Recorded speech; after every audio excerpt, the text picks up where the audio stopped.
Página de abertura. Do livro Ceifa de Luz, psicografado por Francisco Cândido Xavier, pelo Espírito Emmanuel. Número da mensagem 65. Título: Evolução e Felicidade. Porque nada podemos contra a verdade senão pela verdade. Paulo, segunda Epístola aos Coríntios, 13:8. Não esperavas, talvez, que expressões espetaculares te marcassem na Terra os processos de vivência humana.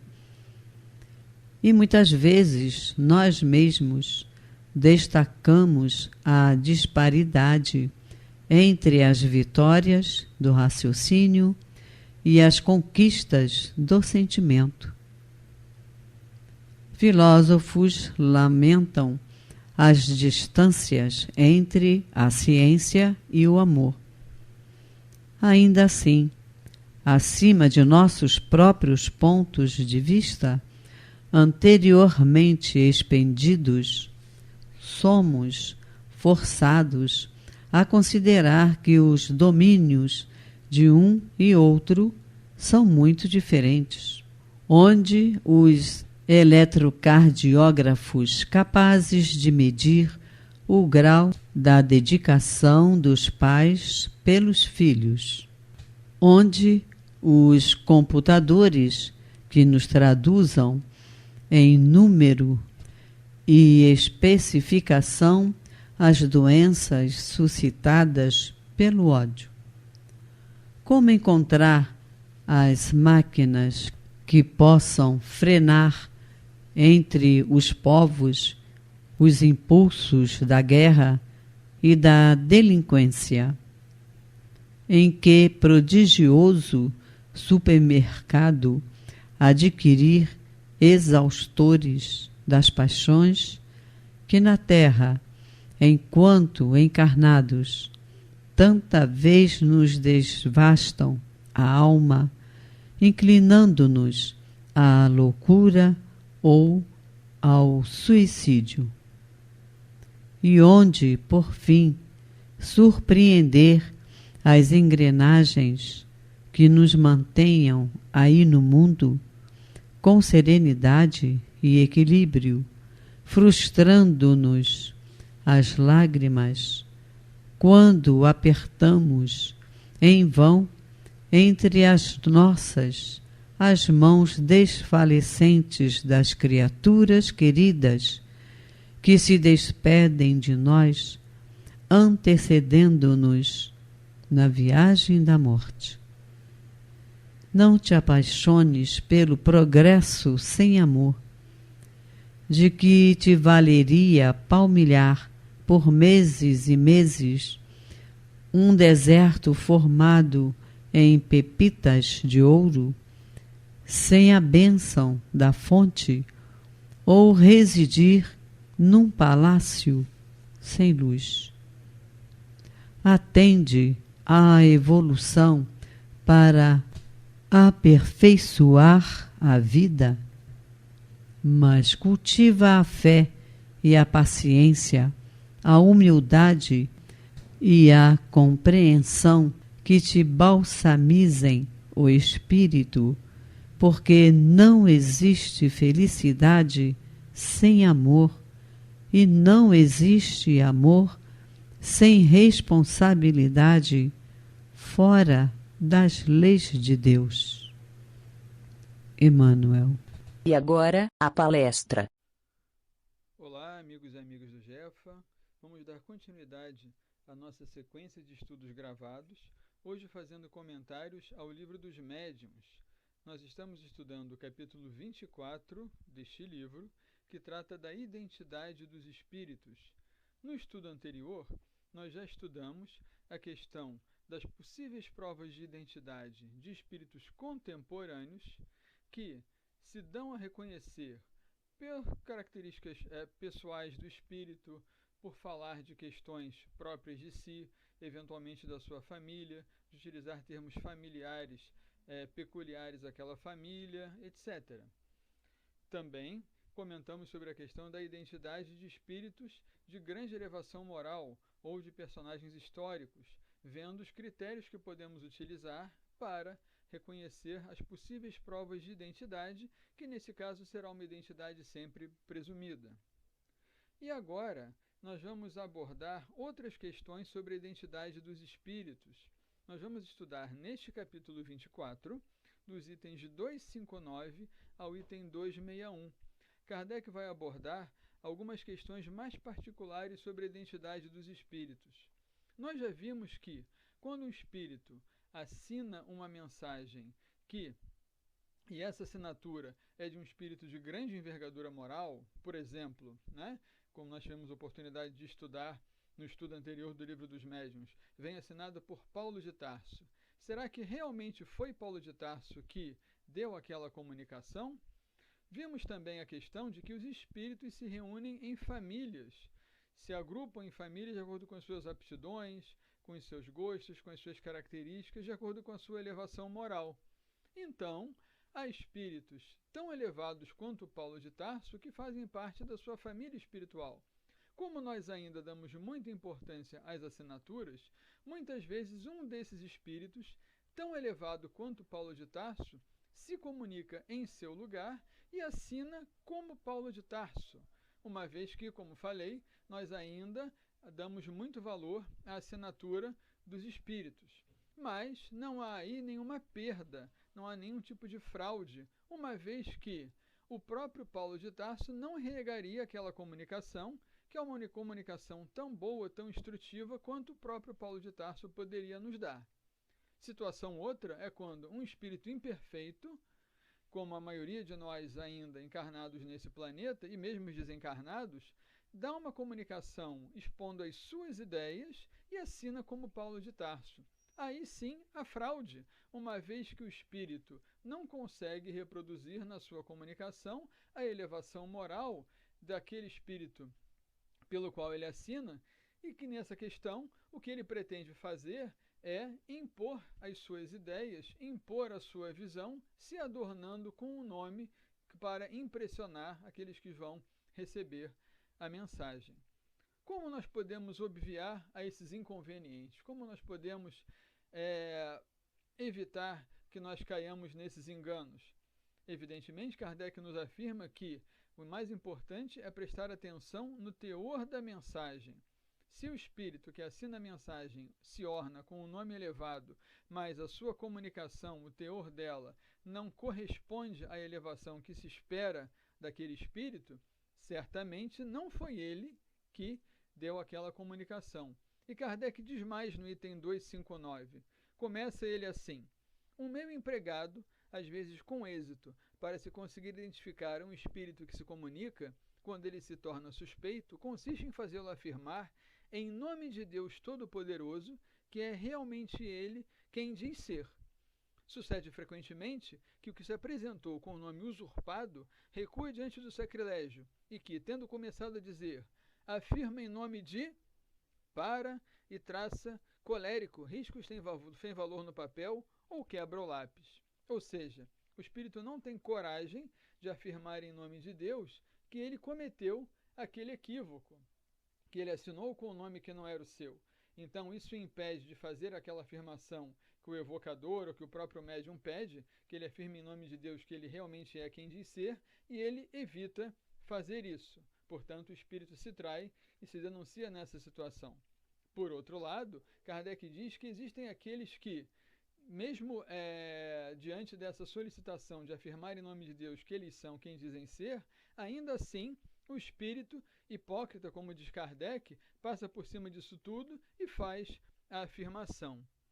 Então, Kardec diz o seguinte: deve-se concluir daí que o recusar um espírito afirmar a sua identidade em nome de Deus é sempre uma prova manifesta de que o nome que ele tomou é uma impostura.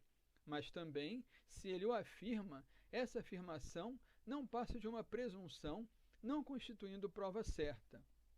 Então, se o espírito não consegue afirmar em nome de Deus que ele é quem diz ser, Logo, ele realmente não é. Então, nós ali identificamos essa tentativa de fraude.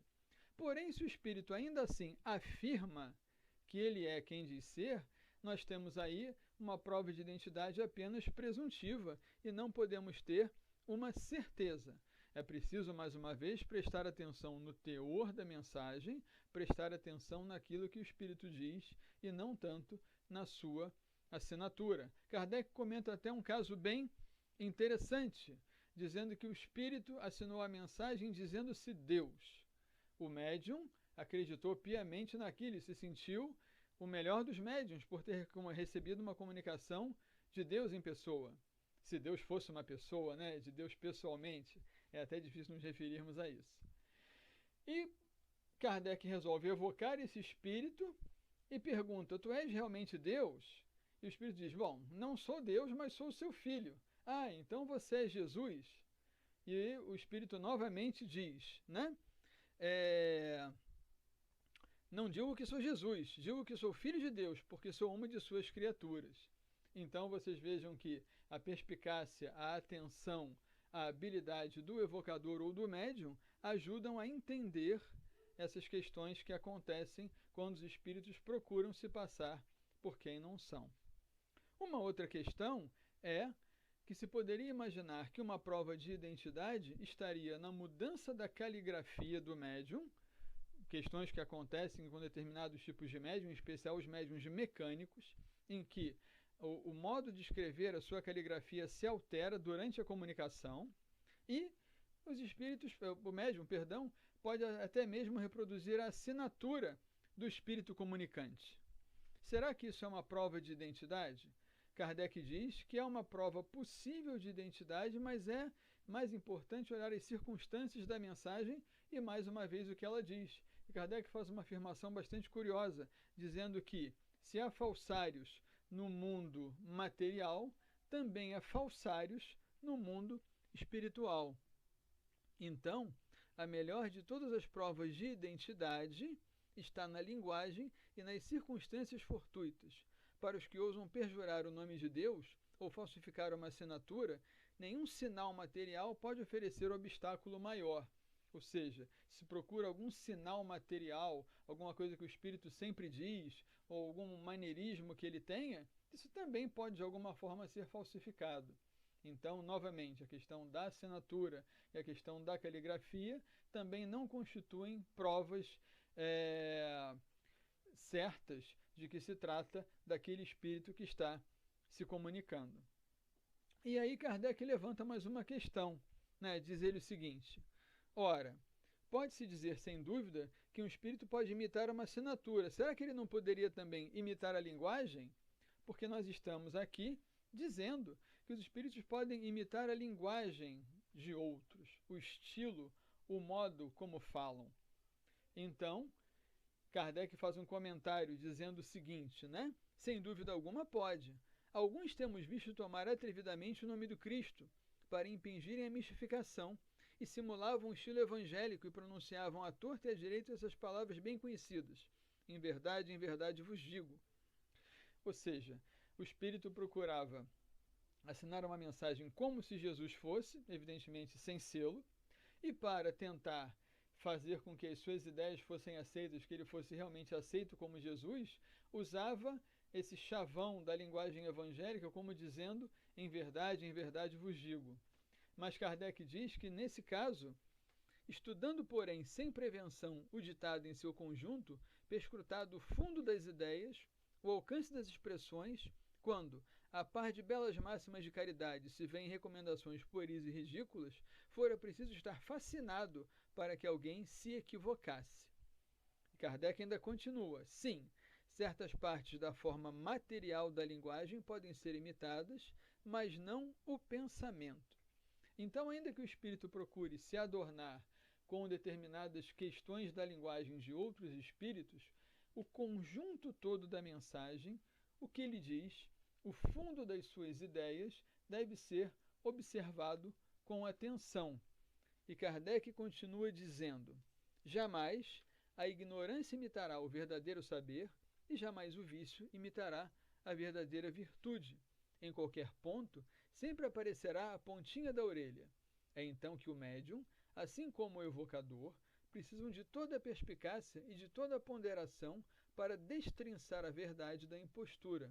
Devem persuadir-se de que os espíritos perversos são capazes de todos os ardis e de que, quanto mais venerável for o nome com que um espírito se apresente, tanto maior desconfiança deve inspirar.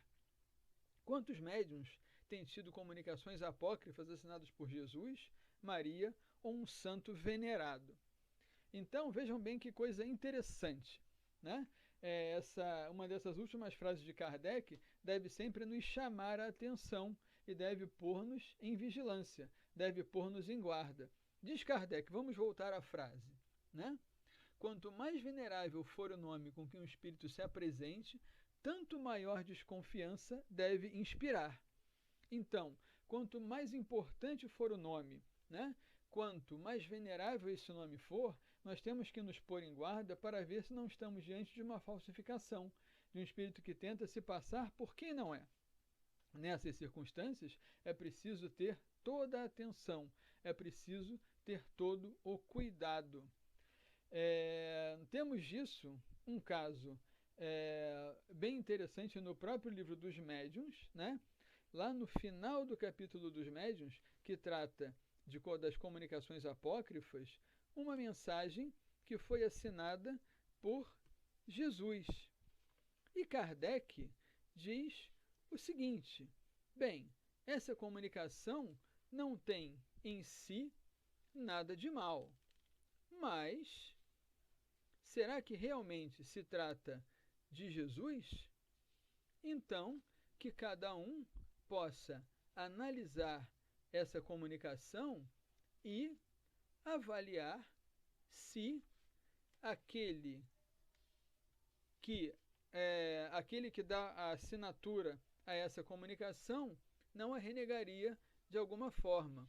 Ou seja, Kardec deixa a cada um de nós a avaliação relacionada à veracidade dessa comunicação.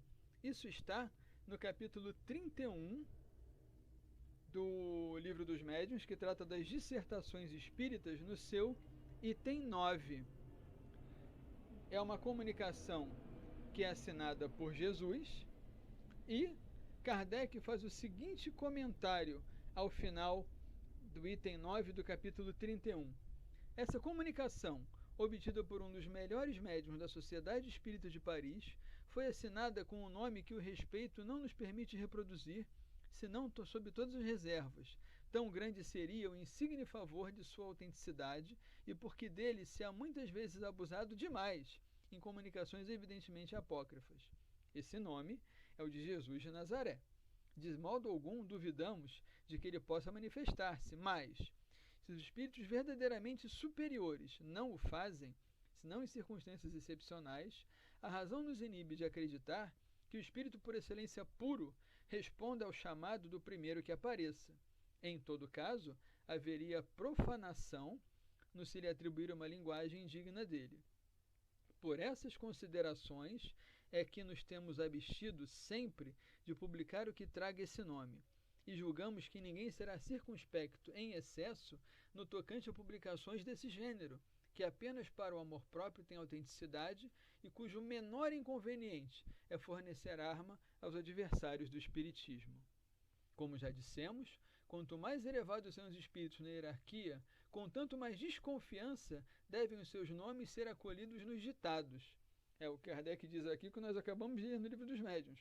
Quanto mais elevado o nome, mais cuidado nós temos que ter. E continua ele: fora mister ser dotado de bem grande dose de orgulho para poder alguém vangloriar-se de ter o privilégio das comunicações por eles dadas e considerar-se digno de com eles confabular, como com os que lhes são iguais. Na comunicação acima, e aí Kardec analisa agora a comunicação, né? Apenas uma coisa reconhecemos: é a superioridade incontestável da linguagem e das ideias, deixando que cada um julgue por si mesmo que se aquele de quem ela traz o nome não a renegaria. Então Kardec diz que é uma comunicação superior na linguagem, superior nas ideias. É do próprio Jesus, que cada um analise, cada um julgue por si. E, curiosamente, essa mensagem, ela, anos depois, é reproduzida no Evangelho segundo o Espiritismo, no capítulo 6, o Cristo Consolador, quando, com pequenas modificações, ela aparece assinada pelo Espírito de Verdade. Dessa forma, Kardec reconhece que se trata de uma comunicação válida, evidentemente porque ela entrou na figuração do Evangelho, né? E dessa forma, Kardec também nos dá a entender que Jesus é o Espírito de Verdade e que, evidentemente, preside toda a revelação espírita. Dessa forma indireta, Kardec nos faz essa afirmação, mas não podemos nos esquecer que no próprio livro dos Médiuns, e isso está disponível para quem quer que deseje estudar e fazer essa verificação, no item 48, no capítulo 4 da primeira parte dos sistemas, Kardec diz isso de forma clara, de que se trata de Jesus sendo o Espírito de Verdade. Quando fala do sistema unispírita ou monoespírita, como se Jesus fosse responsável por todas as comunicações, né? Kardec diz o seguinte: quando se lhes objeta com os fatos da identidade que atestam, por meio de manifestações escritas, visuais ou outras, a presença de parentes ou conhecidos ou circunstantes, respondem que é sempre o mesmo espírito, o diabo segundo aqueles, o Cristo segundo estes, que toma todas as formas. Porém, não nos dizem por que motivo os outros espíritos não se podem comunicar, com que fim o Espírito da Verdade nos viria a enganar, apresentando sob falsas aparências iludir uma pobre mãe, fazendo-lhe crer que tem ao seu lado seu filho, por quem derrama lágrimas. Nesse sistema monoespírita, aqueles que consideravam que todas as manifestações provinham de um espírito só, e nesse caso, desse sistema sendo apenas do Cristo, se argumentava, mas ora, por que esse espírito vai sendo Cristo, com toda a sua envergadura moral, vai tomar a aparência de outros, né? Será que isso não seria indigno da sua personalidade? E Kardec questiona isso, porque esse espírito de grande elevação moral, ele se prestaria a esse papel, sendo que ele é o próprio Espírito da Verdade. Então nós vemos essas questões curiosas em relação ao Livro dos Médiuns, em relação ao Evangelho, mas fica para nós a noção, o conselho que Kardec nos dá, que quanto mais elevado o nome com que uma comunicação seja assinada, mais cuidado essa comunicação nos deve suscitar, mais esforços de análise, de meditação nos deve suscitar para que nós vejamos se efetivamente, como diz Kardec, se aquela comunicação que tem aquele nome, se essa comunicação não seria renegada por aquele que supostamente a deu. Então, meus amigos, o capítulo sobre a identidade dos espíritos é extremamente interessante, importante, merece o nosso estudo e nós continuaremos abordando essa questão nos próximos estudos. Que Jesus nos abençoe sempre.